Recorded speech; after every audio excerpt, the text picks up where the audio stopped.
So I have to assume that the rumor of the Charlotte Hornets were at least having conversations with the New York Knicks at the deadline for Malik Monk. While I do have to assume it's true, I have to guess that they are not all in on moving their 19-year-old lottery pick. Because I think Malik Monk has a lot of potential.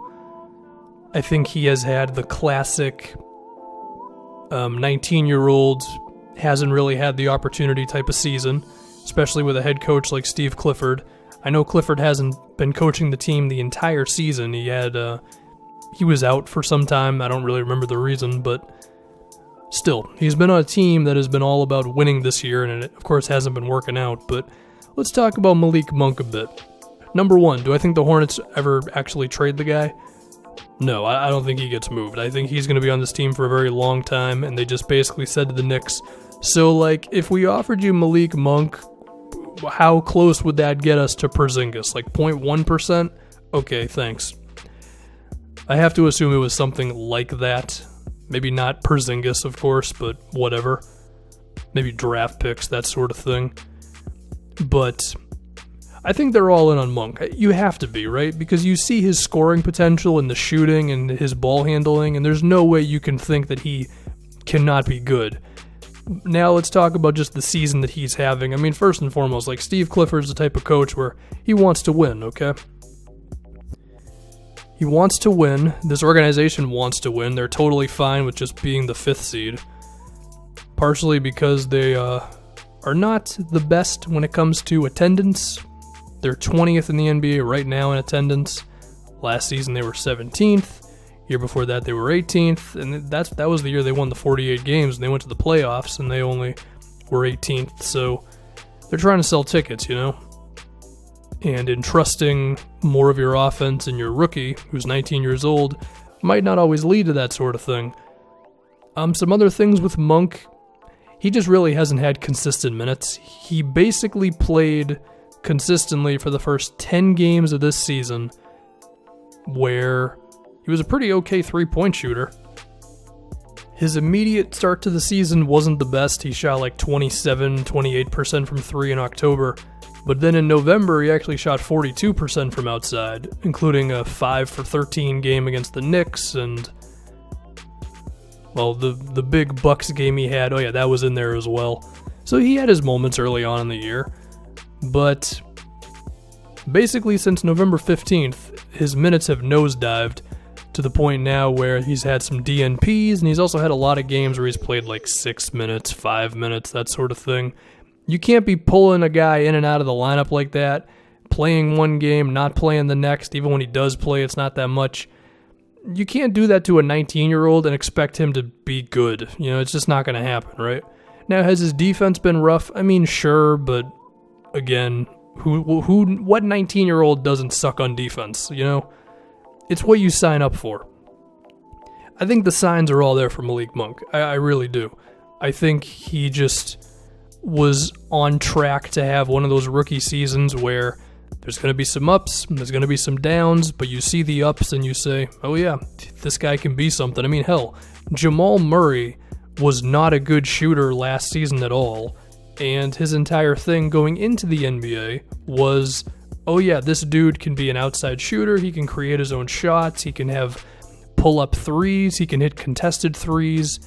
He shot 33% from outside in his first year, and now he's making 39% of his threes on 5 attempts a game. So you gotta trust in what you have, right?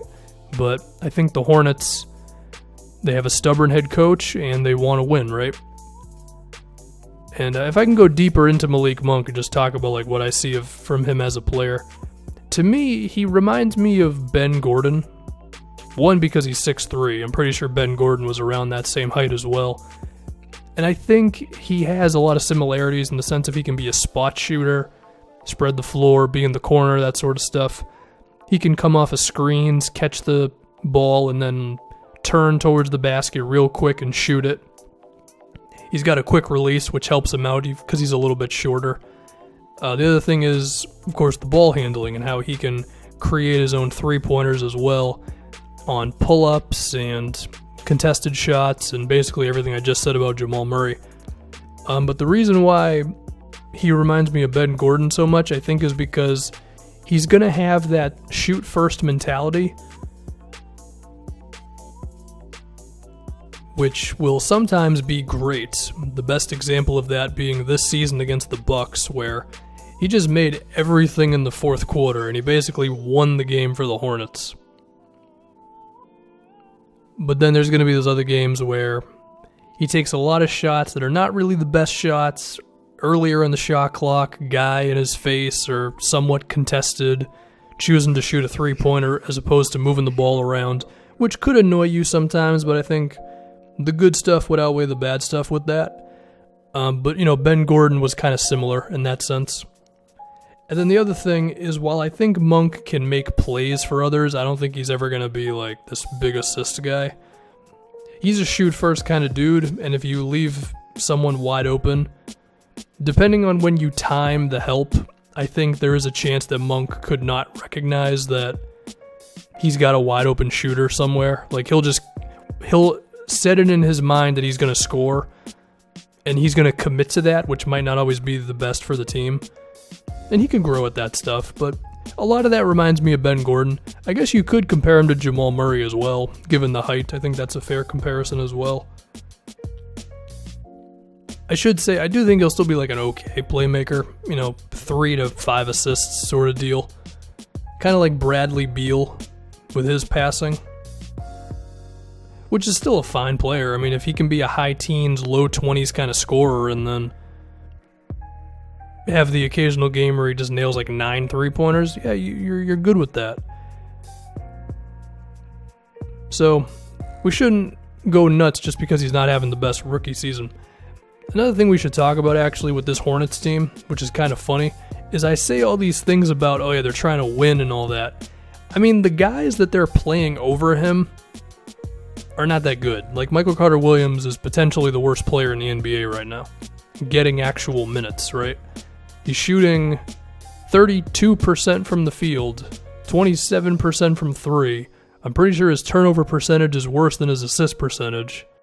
And actually, I am incorrect. His assist percentage is about 3 points higher than his turnover percentage. So hoorah for still not being good, but not as bad as I thought he was as a playmaker. I mean, you might as well just throw the rookie in at that point, right? I mean, for what it's worth, Malik Monk's playmaking advanced numbers are actually not bad. His assist percentage is 15%, his turnover percentage is 9%. Not a large sample size with only 480 minutes, I get it, but it's actually not bad for what it's at. And it would certainly be better than MCW, because if anything, at least Monk is someone the defense is going to care about as a shooter, right? MCW is not even doing that. So yeah, I think Malik Monk's pretty good. And I actually believe if there is any way for the Charlotte Hornets to save themselves, quote unquote, it's going to happen through him and Kemba Walker forming a super dynamic offensive backcourt. Because you look at the rest of this team and they're just so average at everything, right? They have some guys who are good. Marvin Williams, good stretch 4, can't create his own offense at all. Can play some defense, sure. Nicholas Batum can make plays for others, but can't really create his own offense either. Dwight can still rebound, so give him credit for that one. Cody Zeller, solid defender, but there's nothing great in any area for this team. They're just average on both sides of the floor. You throw some Malik Monk in there, combine it with Kemba Walker, you could have a real offense with that. And I think that's probably your best bet on Kemba being on this team after next season.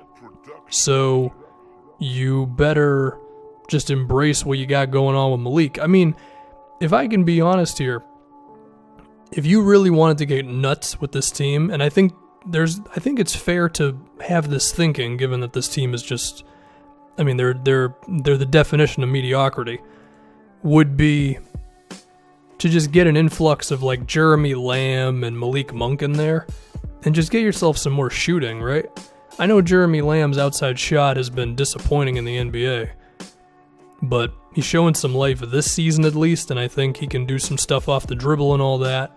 If you had something where you were going with like Kemba and Marvin Williams, who's been very good from outside, Malik, Jeremy Lamb, spread the floor out, get yourself some more excitement as a team, as well as some more shooting. I mean, maybe that's the option for you, you know?